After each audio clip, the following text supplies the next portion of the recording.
question of how and why the United Nations is the crux of the great conspiracy to destroy the sovereignty of the United States and the enslavement of the American people within a UN one-world dictatorship is a complete and unknown mystery to the vast majority of the American people.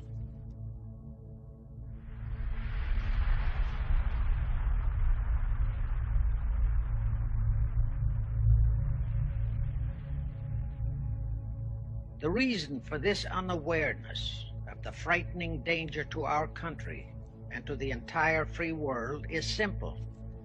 The masterminds behind this great conspiracy have absolute control of all of our mass communications media, especially television, the radio, the press, and Hollywood. We all know that our State Department, the Pentagon, and the White House have brazenly proclaimed that they have the right and the power to manage the news, to tell us not the truth, but what they want us to believe. They have seized that power on orders from their masters of the great conspiracy. And the objective is to brainwash the people into accepting the phony peace bait to transform the United States into an enslaved unit of the United Nations one world government. Is that our so-called leaders in Washington, whom we elected to safeguard our nation and our Constitution, are the betrayers, and that behind them are a comparatively small group of men whose sole objective is to enslave the whole world of humanity in their satanic plot of one world government. Now, as a matter of further intelligence, a term used by the FBI, let me clarify the meaning of the expression, "He is a liberal." The enemy, meaning the one-world conspirators, have seized upon that word liberal as a cover-up for their activities. It sounds so innocent and so humanitarian to be liberal. Will make sure that the person who calls himself a liberal or is described as a liberal is not in truth a red. Now then, this satanic plot was launched back in the 1760s when it first came into existence under the name of the Illuminati. This Illuminati was organized by one Adam Weishaupt, born a Jew, who was converted to Catholicism and became a Catholic priest, and then, at the behest of the then newly organized House of Rothschild, defected and organized the Illuminati. Naturally, the Rothschilds financed that operation. And every war since then, beginning with the French Revolution, has been promoted by the Illuminati, operating under various names and guises. In the United States, they set up what they called the Council on Foreign Relations, commonly referred to as the CFR. And this CFR is actually the Illuminati in the United States. And its hierarchy, the masterminds in control of the CFR, to a very great extent, are the descendants of the original Illuminati conspirators. But to conceal that fact, most of them changed their original family names to American-sounding names. For example, the true name of the Dillons, Clarence and Douglas Dillon, once Secretary of the U.S. Treasury Department, is Lepowski. There is a similar establishment of the Illuminati in England, operating under the name of the British Institute of International Affairs. There are similar secret Illuminati organizations in France, Germany, and other nations, operating under different names. But at all times, the operations of these organizations were and are masterminded and controlled by the internationalist bankers, who in turn were and are controlled by the Rothschilds.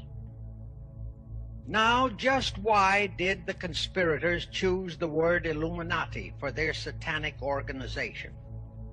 Weishaupt himself said that the word is derived from Lucifer and means holders of the light, using the lie that his objective was to bring about a one-world government to enable those with mental ability to govern the world and prevent all wars in the future. In short, using the word peace on earth as his bait. Perhaps the most vital directive in Weishaupt's plan was to obtain absolute control of the press so that all news and information could be slanted, so that the masses could be convinced that a one-world government is the only solution to our many and varied problems. Now do you know who owns and controls our mass communications media? I'll tell you, practically all the movie lots in Hollywood is owned by the Lehmans, Kuhn Loeb and Company, Goldman Sachs, and other internationalist bankers. All the national radio and TV channels in the nation are owned and controlled by those same internationalist bankers. In 1834, the Italian revolutionary leader Giuseppe Mazzini was selected by the Illuminati to direct their revolutionary program throughout the world. Mazzini had enticed an American general named Albert Pike into the Illuminati. Pike was fascinated by the idea of a one-world government, and ultimately he became the head of this Luciferian conspiracy. Between 1859 and 1871, Pike, worked out a military blueprint for 3 world wars and various revolutions throughout the world, which he considered would forward the conspiracy to its final stage in the 20th century. Long before Marconi invented radio, the scientists in the Illuminati had found the means for Pike and the heads of his councils to communicate secretly. It was the discovery of that secret that enabled intelligence officers to understand how apparently unrelated incidents, one such as the assassination of an Austrian prince at Sarajevo, took place simultaneously throughout the world, which developed into a war or a revolution. Pike's plan was as simple as it has proved effective. It called for communism, Nazism, political Zionism, and other international movements be organized and used to foment 3 global world wars and at least 2 major revolutions.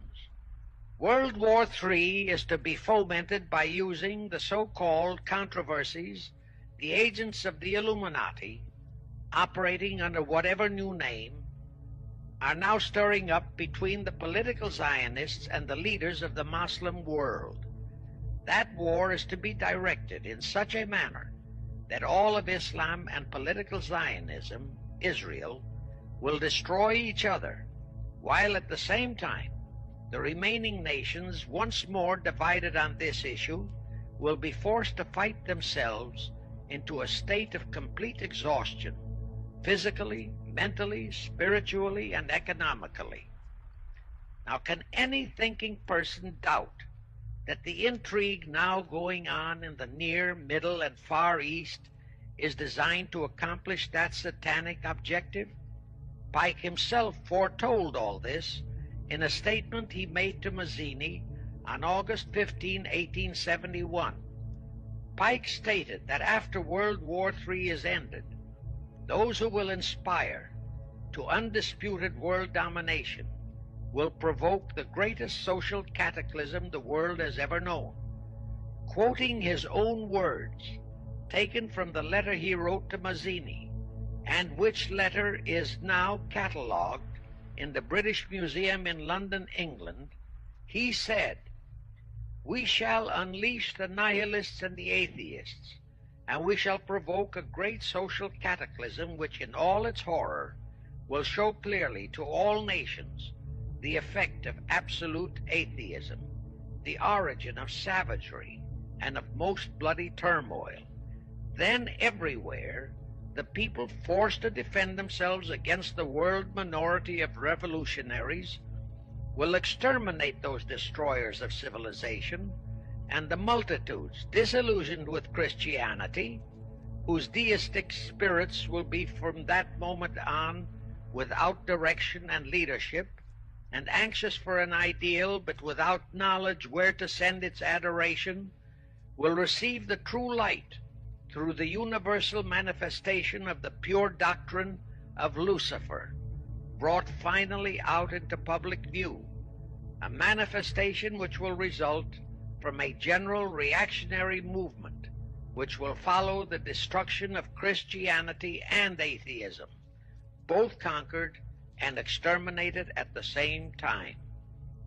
Anyway, the ending of the Civil War destroyed, temporarily, all chances of the House of Rothschild to get a clutch on our money system, such as they had acquired in Britain and other nations in Europe. I say temporarily because the Rothschilds and the masterminds of the conspiracy never quit. So they had to start from scratch, but they lost no time in getting started. Shortly after the Civil War, a young immigrant who called himself Jacob H. Schiff arrived in New York. Jacob was a young man with a mission for the House of Rothschild. Jacob was the son of a rabbi, born in one of Rothschild's houses in Frankfurt, Germany. After a comparatively brief training period in the Rothschilds' London bank, Jacob left for America with instructions to buy into a banking house, which was to be the springboard to acquire control of the money system of the United States. Actually, Jacob came here to carry out 4 specific assignments. Number 1, and most important, was to acquire control of America's money system. Number 2, find desirable men who, for a price, would be willing to serve as stooges for the great conspiracy and promote them into high places in our federal government, our Congress, in the U.S. Supreme Court, and all federal agencies. Number 3, create minority group strife throughout the nations, particularly between whites and blacks. Number 4, create a movement to destroy religion in the United States, but Christianity to be the chief target. In the final phases of the conspiracy, the one-world government will consist of the king-dictator, head of the United Nations, the CFR, and a few billionaires, economists, and scientists who have proved their devotion to the great conspiracy. All others are to be integrated into a vast conglomeration of mongrelized humanity, actually slaves.